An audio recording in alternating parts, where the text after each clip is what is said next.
안녕하십니까 여러분, 반갑습니다. 오늘 이렇게 비가 오는데도 아침 일찍 주님 전에 오신 여러분들을 환영하고, 또 영상을 통해서 이 예배 동참하시는 성도님들을 축복하며 환영합니다. 오늘 저는 믿음과 영적 성장의 길, 배를 벌어야 산다. 믿음과 영적 성장의 길, 배를 벌어야 산다라는 제목으로 하나님 말씀 증거하겠습니다. 우리가 어떻게 하면 믿음이 자라고 또 영적으로 성장할 수 있는가, 그래서 참된 신앙을 이 마지막 시대에 할 수 있는가, 이게 우리들 소원입니다. 그렇죠? 예, 저의 소원이고 여러분들의 소원일 줄로 믿습니다. 그래서 오늘 바로 이 말씀을 준비했습니다. 마태복음 4장 18절을 보시기 바랍니다. 마태복음 4장 18절입니다. 20절까지입니다. 갈릴리 해변에 다니시다가 두 형제, 곧 베드로라 하는 시몬과 그의 형제 안드레가 바다에 금을 던지는 것을 보시니 그들은 어부라. 말씀하시되 나를 따라오라. 내가 너희를 사람을 낚는 어부가 되게 하리라 하시니 그들이 곧 그물을 버려두고 예수를 따르니라. 믿음과 영적 성장의 길은 이 배를 두고 즉시 주님을 따를 때 시작됩니다. 이 참된 믿음과 영적 성장의 첫 번째 비결은 이 인본주의라는 배를 내려놓는 것입니다. 자기를 생각하고 사람을 의지하는 인본주의, 이 죄의 근본이라고도 볼 수 있는 인본주의를 내려놓고 온 무주의 하나님이시여 창조주이신 예수님, 우리 하나님을 따르는 것입니다.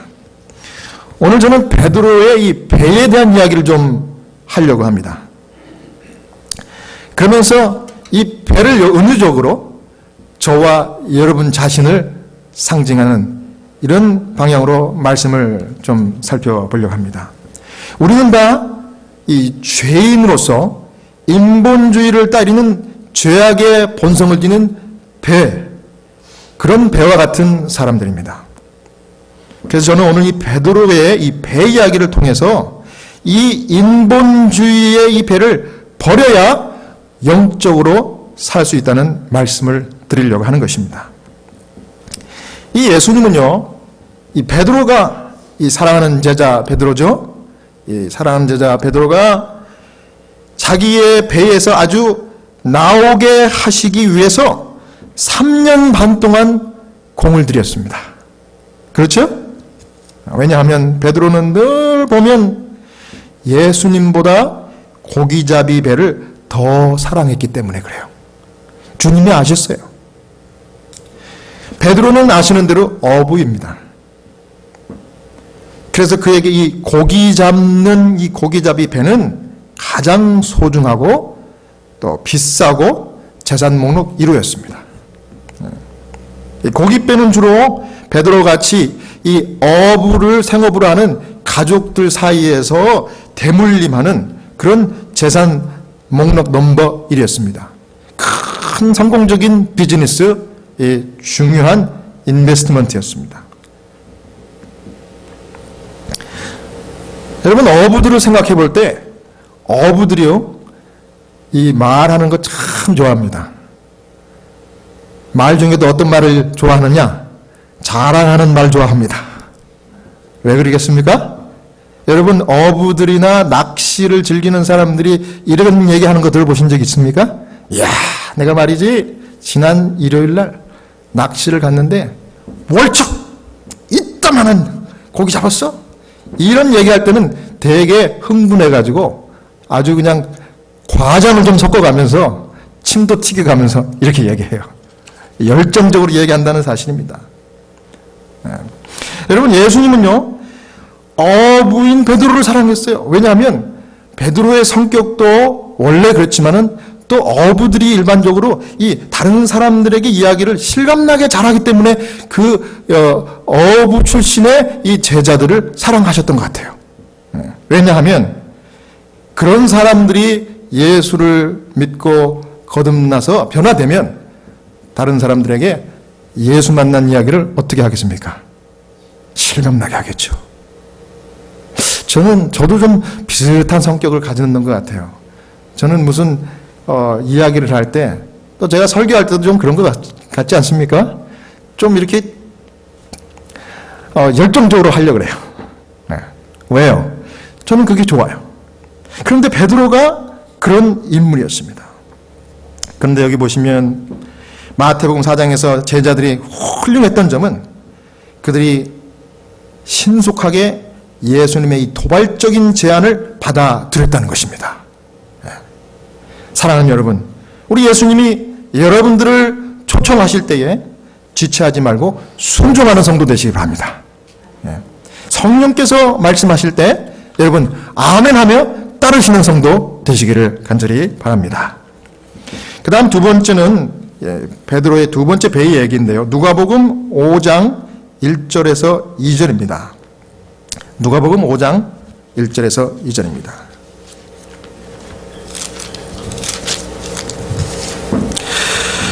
무리가 몰려와서 하나님의 말씀을 들을 때 예수는 게네사렛 호숫가에 서서 호숫가에 배 두 척이 있는 것을 보시니 어부들은 배에서 나와서 그물을 씻는지라.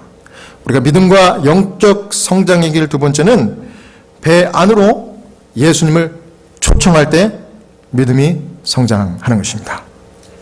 여러분 여기 보니까 2절 마지막 부분에 어부들은 배에서 나와서 그물을 씻는지라. 여기서 말하는 어부들은 누구를 가리키겠습니까? 예수님의 제자들을 가리킵니다. 조금 시간이 지났어요. 처음 예수님이 제자들을 불렀을 때보다는 좀 시간이 지났는데 여기 왜 그 어부들은 배에서 나와서 그물을 씻는지라. 왜 그물을 씻었겠습니까? 그들이 뭘 했기 때문에? 고기를 잡았기 때문에 어부들이라면 반드시 고기를 잡은 다음에 그물을 씻고 손질을 하는 것입니다. 네. 여러분 이 사실은 무엇을 이야기해 줍니까? 예수님을 만난 이후에도 제자들은 여전히 기회만 있으면 고기를 잡았다는 사실입니다. 그들이 하던 일, 그들의 비즈니스를 포기하지 않았던 것입니다. 다시 말해 그들은 미국식으로 이야기하면 예수님을 섬기는 잡을 풀타임을 했습니까? 팔타임을 했습니까? 팔타임을 한 것입니다. 우리 주님은 풀타임 팔로워, 100% 주님을 따르는 제자들을 원하시는데요. 제자들은 처음에는 파트타임이었어요. 그래서 3절에 예수께서 한 배에 오르시니 드디어 예수님께서 이 제자들을 이제 손을 대시는 것입니다. 그 배는 시몬의 배라. 육지에서 조금 떼기를 청하시고 앉으사 배에서 무리를 가르치시더니 그랬습니다. 예수님께서 제자들이 파트타임으로 오락가락하는 모습을 보시다가 이제 그 제자 중에 시몬을 보았습니다. 그리고 시몬의 배를 이렇게 보시고 베드로에게 요청을 했습니다. 그런데 무슨 요청인가 하면 나에게 그 배를 좀 빌려달라는 것입니다. 왜냐하면 사람들이 이제 해변가에 몰려왔는데 설교 단상이 필요한 겁니다. 예. 그래서 이 설교 단상은요, 이렇게 예수님이 배를 띄우고 그 물 위에서 해변 가까이에 이렇게 정박한 배를 띄우고 그 다음에 조금 이렇게 둔덕 같은 그 해변가에 사람들이 이렇게 있는 거니까 사람들이 예수님을 내려다보는 아마 그런 장면을 연상하면 될 것 같습니다. 그렇게 하시기 위하여 배를 좀 빌려달라고 베드로에게 이야기하셨습니다. 베드로가 어떻게 했습니까? 고깃배를 주님께 기꺼이 내어 드렸습니다. 예. 그런데 예수님이 배 안에 들어오는 즉시 이 배가 예수님 손에 들린 정말 잘 사용할 수 있는 유용한 도구로 변했습니다. 예. 여러분, 예수님께서요, 오늘 여러분과 저의 마음 가운데 성령으로 임재하실 때 우리가 베드로처럼 우리의 마음을, 우리의 배를 주님께 내어드리면 성령께서 오셔서 우리를 변화시켜 주십니다. 예. 우리가 계속 공부를 통해서 우리가 말씀을 배웠죠? 우리 지난주에도 우리가 말씀을 들었습니다. 우리 주님께서 성령의 모습으로 우리에게 임재하시는 겁니다. 우리가 everyday 하나님께 기도해야 될 첫 기도는 예수님을 모시기 위하여 성령을 간구하는 것입니다. 베드로는 예수님을 자기의 배에, 그 소중하고 애지중지하는 그 배에 모셨다는 사실입니다. 여러분, 우리가 예수님을 모시면 새로운 피조물이 된다고 그랬어요. 고린도전서 5장 17절이죠. 그런즉 누구든지 그리스도 안에 있으면 새로운 피조물이라. 이전 것은 지나갔으니 보라, 새 것이 되었도다. 아멘입니까? 여러분, 예수님은 그날 베드로의 이 배 위에서 설교자로 사역을 하셨습니다. 여러분, 저는 이 말씀을 보면서 하나님의 교회마다 이 안식일의 이 복된 날에 이 거룩한 단상, 하나님의 말씀이 선포될 때 정말 예수님의 살아있는 말씀이 선포되는 그 교회야말로 참으로 복된 교회구나 생각을 했습니다. 이런 교회에 나오신 여러분들의 믿음의 발걸음에 하나님이 계속해서 축복하시기를 기원합니다. 지금 베드로의 배가 설교 단상이 되었는데요. 예수님은 이 배에 이 한 사람의 이 승객으로 탑승하신 것이 아니라 그날만큼은 예수님께서 선장의 신분으로 타셨어요. 이 배를 컨트롤 하시는 선장의 신분으로 탑승하신 것입니다. 여러분, 마찬가지로 예수님이 오늘 저와 여러분의 삶 가운데 주인으로 들어오시면 주님께서 우리의 삶을 주관하시고 주님께서 능력 베풀어 주셔서 우리가 이 험난한 백길, 인생길을 순탄하게 갈 수 있으리라 믿습니다. 그 다음 여기 세 번째 나오는 베드로의 배 이야기는 마태복음 14장 22절에서 24절입니다. 마태복음 14장 22절입니다.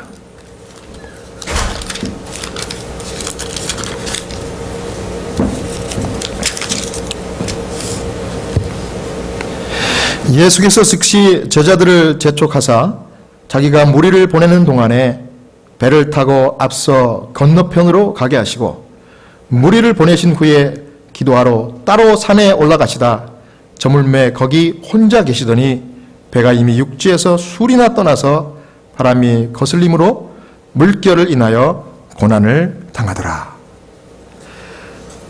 믿음과 영성이 자라는 세 번째 비결은 우리가 가진 인본주의 배에서 우리 스스로 나와서 하나님께 기도할 때 가능한 것입니다. 기도입니다. 여러분, 이 장면은 지금 제자들이 배를 타고 가는데 광풍을 만난 장면입니다. 근데 여러분, 성경의 사복음서에 보면은 예수님의 제자들이 특별히 베드로의 이 배를 타고 가다가 광풍을 여러 번 만난 기록이 있습니다. 근데 그 만난 광풍마다 정말 이 불가항력에 제어할 수 없는 그런 광풍들이었어요. 그런데 이 광풍이 배를 때린 것입니다. 근데 사실 제자들에게 광풍 중에, 풍랑 중에 생각을 해보니까 왜 우리가 계획하지 않았는 것 같은데 왜 우리가 이 광풍을 만나는 이 호수에 우리가 배를 타고 이 시간에 와 있어야 하는가? 누가 이곳에 우리를 보냈는가? 생각을 해보니까 누구예요? 예수님이 그랬습니다. 여기 우리가 말씀을 읽었지만 예수님이 건너편으로 가게 하시고 가라! 예수님은 나중에 가시고 제자들을 먼저 보내셨습니다. 해저물 때. 그리고 따로 기도하러 가셨다 그랬습니다. 예수님께서 명령했기 때문에 제자들이 순종한 잘못밖에 없어요. 예수님의 말씀에 순종했더니 무엇을 만났어요? 광풍을 만났습니다. 참 아이러니하지 않습니까? 여러분, 제자들을 왜 예수님께서 풍랑 가운데 보내셨을까요? 이유가 있었겠죠. 예수님은 풍랑이 오는 것을 아셨을까요? 모르셨을까요? 아셨습니다. 아셨는데 왜 보내셨을까요? 이유가 있었습니다. 여러분, 이 장면을 통해서 우리가 알 수 있는 사실은 그리스도인이라고 해서 고난에서 면제될 수 없다는 것입니다. 제가 호스피스 환자를 이렇게 케어할 때는 제가 케어를 해드리는 입장에 있기 때문에 뭐 그렇게 큰 마음의 어떤 케어를 받는 호스피스 환자 같은 그런 마음은 아닐 거예요. 그런데 지난주, 지지난주에는 우리 같이 일하는 호스피스 간호사분들, 그 다음에 닥터를 포함해서 간호 보조 하시는 분들, 그다음에 소셜워커, 그다음에 채플린들이 한 팀인데 이 팀들이 다 마음 가운데 부담을 안 할 수밖에 없었어요. 왜냐하면 그동안 수년 동안 함께 정말 이 호스피스 케어를 했던 팀 중에 이 간호사 한 분이 갑자기 하루택이 와가지고 갑자기 심장마비로 돌아가셨어요. 이제 갓 60 되신 분이에요. 요즘 고령화 시대 젊은 나이 아닙니까? 근데 갑자기 아무도 예상하지 못한 죽음, 그것도 함께 어제까지 일했던 동료가 이렇게 돌아가시니까 제가 아무리 목사고 채플이지만 무슨 말로 위로가 안 되더라고요. 너무나 분위기가 침통하고, 그래서 제가 하나님께 기도하고 특별 기도를 준비를 해서 함께 기도를 드렸던 기억이 있습니다. 근데 그 일을 지나가고 나니까 제 입에서 자연스럽게 나오는 말이 이런 말이에요. 제가 하나님의 종이고 하나님을 믿는 그리스도인이지만 사는 게 힘들구나. 예. 사는 게 고생이고 인생이 참 허무하구나. 이런 말이 절로 나오더라고요. 여러분, 그리스도인이라고 해서 고난에서 면제될 수 없어요. 참 죄송한 얘기지만 어느 날 갑자기 예고도 없이 암병이 저와 여러분들에게도 찾아올 수 있습니다. 여러분 그렇습니까? 그렇죠? 재정적인 위기, 심지어는 파산의 위기가 여러분과 저에게 신실한 그리스도인이라고 피해가지 않을 수도 있습니다. 때때로 하나님은 우리가 인생의 이 광풍을 만나게 하시는데 목적이 있고 이유가 있습니다. 그것은 바로 우리를 시험하시고 우리로 하여금 우리의 본질이 아무것도 아닌 진토라는 것을 깨우쳐 주시고 하나님을 붙들고 살라고 그런 고난을 허락하신다는 사실입니다, 여러분. 이걸 알아야 돼요. 그래서 여러분, 정말 저는 이런 일을 경험할 때마다 하나님께 무릎 꿇고, 주님, 저는 아무것도 아닙니다. 주님 도와주셔야 합니다. 이런 기도를 드릴 수밖에 없어요. 연약할 때 오히려 하나님을 더 의지할 수 있어요. 가진 것 없을 때, 또 다 빼앗겼을 때, 또 병들었을 때, 죽음에 임박했을 때 하나님을 더 간절히 찾는 우리의 연약한 죄인의 본성을 아시는 주님께서 우리를 과정마다 하나님께서 이 고난을 허락하실 수 있다는 것입니다. 그런데 여러분, 이 고난 중에라도 하나님을 붙드시기 바랍니다. 이 하나님을 붙드시면은 우리 하나님께서 저와 여러분을 위하여 이 모든 고난들을 통과해 주실 것을 믿으시기 바랍니다. 포기하지 않으면 절대로 침몰하지 않아요. 저와 여러분의 이 배가 예수님이 붙드시고 컨트롤하시고 주님이 주인이 되게 허락하는 한 절대로 물속에 침몰하지 않는다는 것을 믿으시기 바랍니다. 왜냐하면 우리 예수님은 인생의 어떠한 광풍이라도 제어할 수 있는 더 큰 손, 온 우주를 커버할 수 있는 큰 손을 가지신 능력의 하나님이시기 때문에 그렇습니다. 그래서 이 배가 침몰하기 직전에 가까이 오신 분 예수님이 가까이에 오셨습니다. 마태복음 14장 26절 27절입니다. 제자들이 그가 바다 위로 걸어오심을 보고 놀라 유령이라 하며 무서워하며 소리 지르거늘 예수께서 즉시 이르시되 안심하라 내니 두려워하지 말라. 이 성경을 좀 이렇게 자세히 읽다 보면은요, 이 예수님의 제자들이 실력이 좀 좋지 않았나 이런 생각을 하게 됩니다. 왜냐하면 그날 밤에도 예수님이 가까이 왔는데 알아보지 못했어요. 또 나중에 예수님 무덤에서 살아나셨을 때, 부활하셨을 때도 역시 이 제자들은 그분이 예수님인지 알아보지 못했어요. 역시 여기서도 다가오신 그분이 누구신지 몰랐습니다. 그래서 두려워서 유령인가? 귀신인가? 이렇게 생각을 했다고 그랬습니다. 예수님께서 말씀하기를 즉시 이르시되 안심하라 내니 두려워하지 말라 말씀하셨습니다. 예. 여러분, 저는 이 성경에 예수님께서 안심하라, 두려워하지 말라, 밥 먹어라 이렇게 말씀하시는 주님이 너무 감사해요. 꼭 우리 부모님들이 자녀들인 우리들에게 말씀하시는 그런 다정한 그 말씀 같지 않습니까?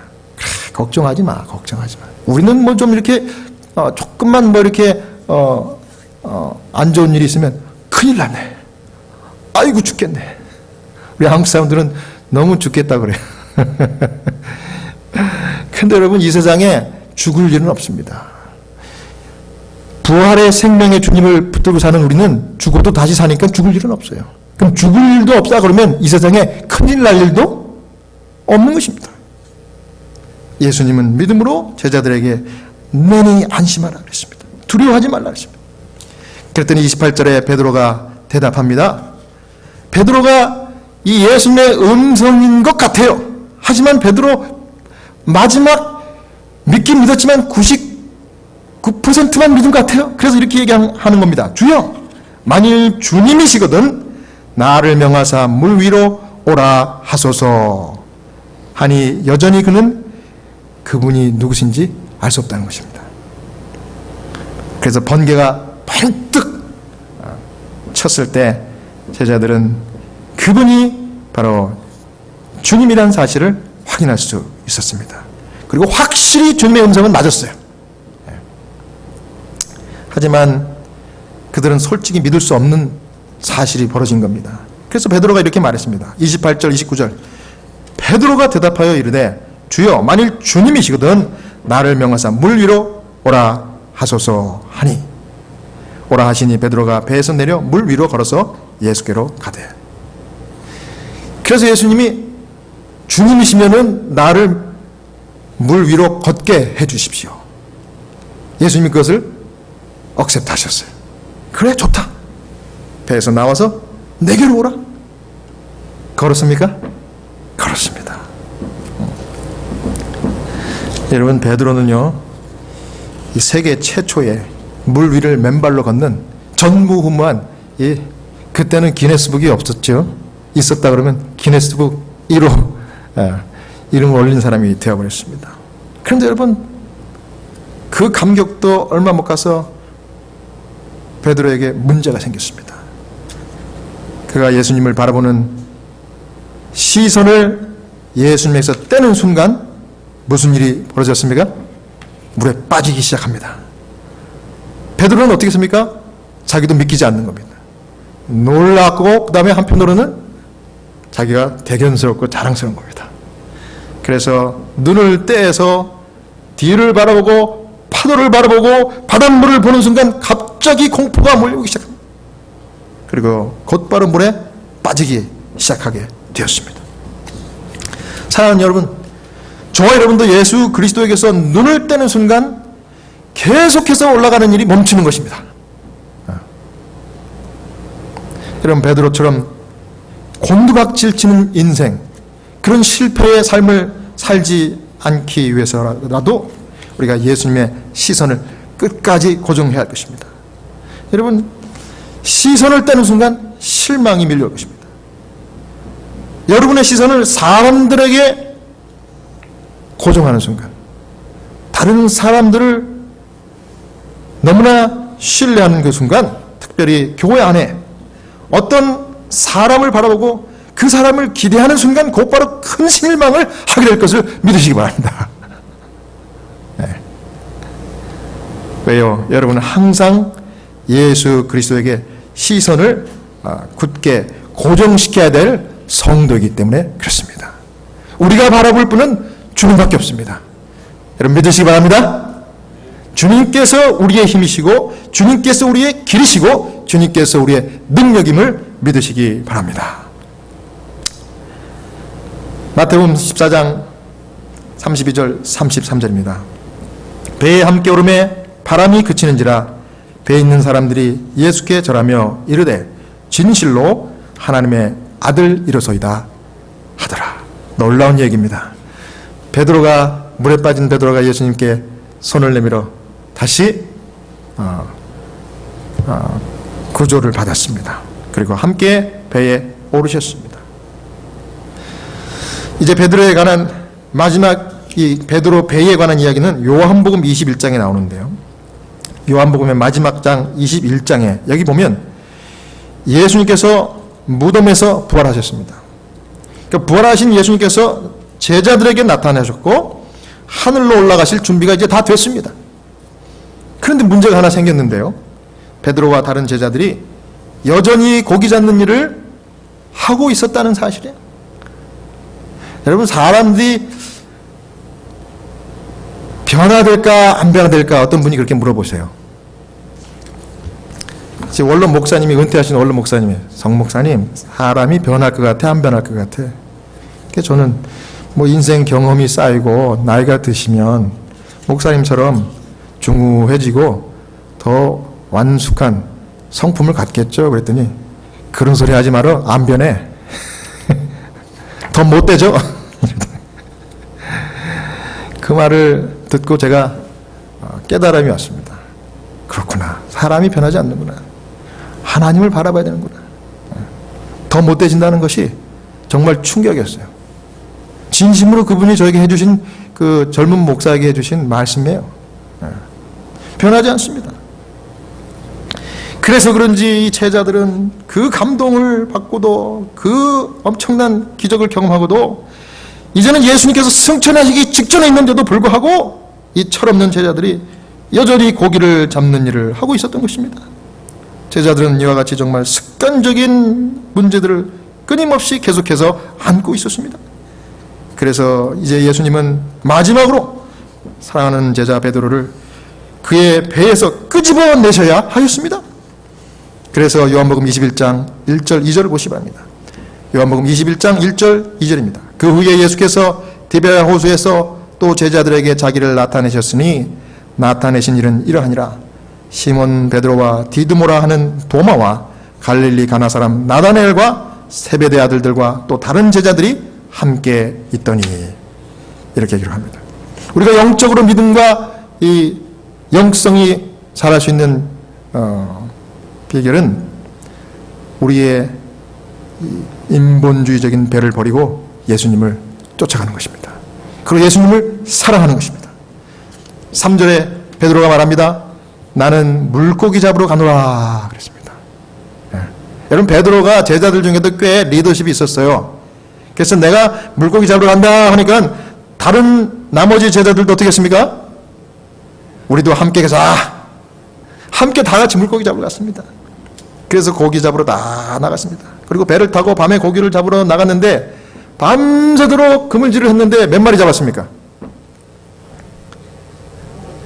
아무것도 한 마리도 못 잡았어요. 여러분, 피라미 새끼 한 마리도 잡지 못했어요. 이 베테랑 어부들이, 그물질에는 둘째가라면 서러워할 사람들이 한 마리도 못 잡았어요. 왜 못 잡았을까요? 저는 이 말씀을 보면서 생각을 해봤습니다. 바로 하나님의 천사들이 밤새도록 제자들이 이 그물을 오른쪽에 던지면은 이 고깃대를 쫓으셨어요. 어이, 저로 가라, 저로. 네.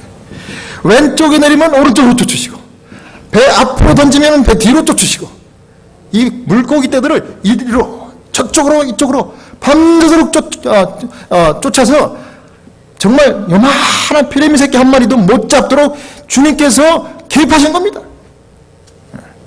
가능한 얘기죠. 예. 그러니까 한 마리는 못 잡았죠.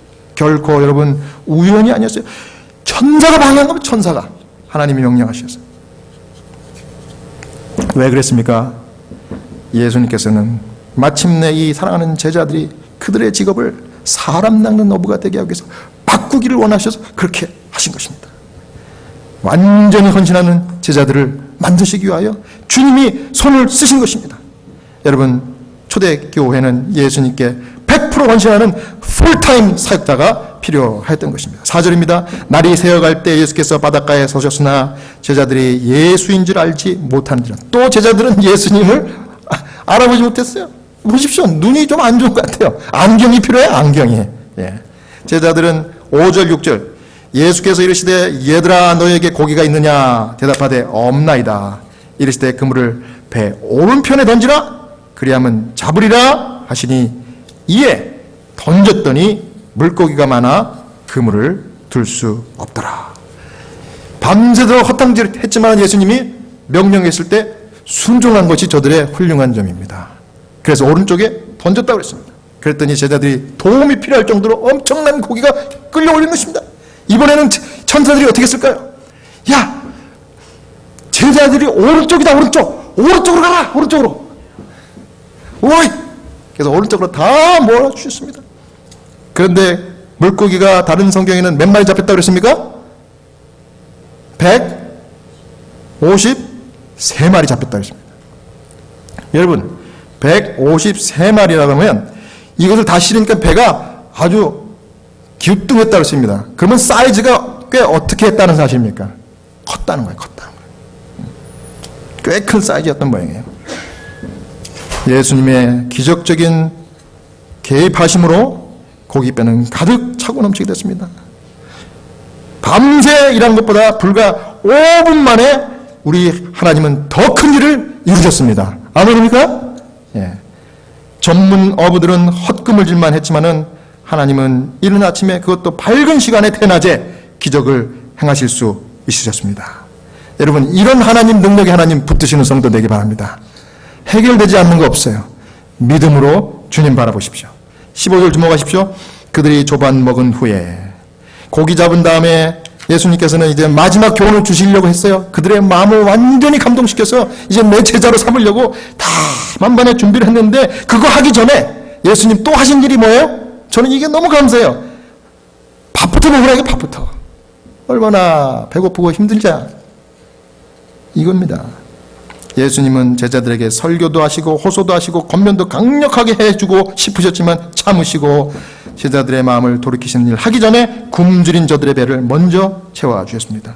사랑하는 여러분, 주님은 여러분과 저의 육적인 필요에 민감하신 주님의 사실을 믿음으로 바라보시기 바랍니다. 기도하십시오. 15절 조반 먹은 후 예수께서 시몬 베드로에게 이르시되 요한의 아들 시몬아 내가 이 사람보다 나를 더 사랑하느냐 질문합니다. 이 장면은 감동의 장면입니다. 이 베드로는 이미 마음이 무너졌어요. 이게 무슨 일입니까? 지금 주님 저에게 뭘 묻고 계시는 거예요? 지금 베드로의 고깃배가 거기 있고 잡은 고기가 그대로 있는 상황에서 그물도 널려 있고요. 그래서 예수님께서 이렇게 질문한 겁니다. 베드로야, 네가 이 모든 것보다 나를 더 사랑하냐? 네가 진짜 참으로 나를 너 애지중지하는 고깃배보다 더 사랑하느냐? 나를 100% 따를 마음이 있느냐? 물어보신 것입니다. 오늘 우리 한 집사님이 첫사랑 믿음을 회복하고 싶다고 고백하셨습니다. 이 고백의 마음, 이 소원을 주신 분은 성령님이라고 저는 믿습니다. 여러분, 베드로가 예수님의 첫사랑을 다시 회복하는 순간입니다.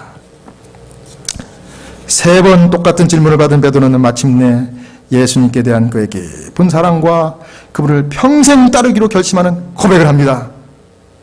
그리고 그 이후로 베드로는 다시는 배로 돌아가서 고기 잡는 일을 하지 아니하고 예수님을 100% 순종하는 풀타임 사역자, 사도가 되었습니다. 예수님이 드디어 제자의 마음을 얻으셨습니다. 사랑하는 여러분, 우리 예수님이 여러분의 인생의 첫 번째이십니까? 여러분과 예수님 사이에 가로막는 좋아하는 것들이 무엇인지 여러분 생각해 보시기 바랍니다. 내가 좋아하는 취미, 내가 중독됐기 때문에 놓지 못하는 어떤 것들, 주님을 따르기 위해 과감하게 포기할 수 있습니까? 여러분, 그런 것들이 혹 아침에 성경 읽는 일을 방해하는 인터넷일 수 있고요, 스마트폰일 수 있고요, 카톡일 수 있고, 페이스북, 트위터, 여러분 이것들이 주님의 말씀을 가까이 하는데 지체하게는 방해가 된다면 그것들을 포기할 수 있습니까? 그것이 여러분과 예수님 사이를 가로막는 것이라면요, 어떠한 것이라 할지라도 기꺼이 포기하고 예수님의 삶의 주인으로 모시게 되기를 간절히 바랍니다. 오늘 여러분들에게 온전한 헌신을 호소하시는 주님의 음성을 들으시고 정말 이제는 예수님을 향한 여러분들의 나누지 않는 온전한 에너지, 온전한 헌신을 이 마지막 때 살고 있는 여러분들이 드리기를 원하신다면 그 자리에 여러분 다 같이 일어나시기를 간절히 바랍니다. 제가 함께 기도하겠습니다. 감사합니다. 감사합니다. 우리 다 함께 기도하겠습니다. 사랑과 은혜가 많으신 아버지, 저희들을 여전히 사랑하시고 구원하시고 인도하시며 또 주님의 손길로 저희들을 고비고비 인도하시는 주님을 감사합니다. 제자들처럼 틈만 나면 돌아서고 틈만 나면 실망하며 틈만 나면 죄 짓는 저희들을 여전히 붙드시는 주님, 저희들을 불쌍히 여겨주시고 저희들을 사하여 주시며 저희들에게 믿음 더해 주시옵소서. 이제는 주님을 사랑하고 주님을 정말 진심으로 사모하는 그런 삶, 믿음과 영성의 삶 살 수 있도록 저들을 변화시켜 주시옵소서. 성령님 우리 마음에 함께해 주시고 우리가 마침내 베드로처럼 주는 그리스도요 살아계신 하나님의 아들이인다라는 고백을 하며 주님의 양을 먹이는 하나님의 신실한 종 삼아 주시옵소서.